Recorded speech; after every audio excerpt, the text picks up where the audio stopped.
கிறிஸ்துவுக்குள் பிரியமானவர்களே, போதகரின் மகள் திடீரென உயிரிழந்துள்ள இந்த செய்தி தற்போது பெரும் சோகத்தை ஏற்படுத்தியுள்ளது. மும்பையில் தேவனுடைய ஊழியத்தை செய்து வருபவர்தான் போதகர் டேவிட் லிவிங்ஸ்டன் அவர்கள்.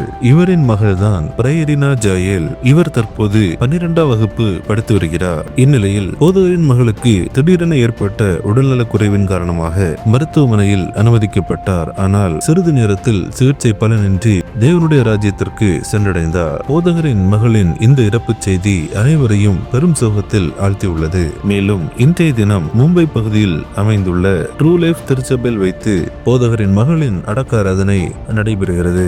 மேலும் 23ஆம் தேதி ட்ரூ லைஃப் திருச்சபையில் வைத்து ஆறுதல் ஜெப கூட்டமும் நடைபெற உள்ளது. கிறிஸ்துவுக்குள் பிரியமானவர்களே, தன்னுடைய அருமையான மகளை இழந்து தவிக்கும் போதகர் மற்றும் அவரின் குடும்பத்தாருக்கு தேவன் தாமே ஆறுதல் அளிக்கும்படியாக நாம் அனைவரும் நம்முடைய ஜெபங்களில் நினைவு கூறுவோம். தேவன் தாமே போதகர் மற்றும் அவரின் குடும்பத்தாருக்கு ஆறுதல் அளிப்பாராக.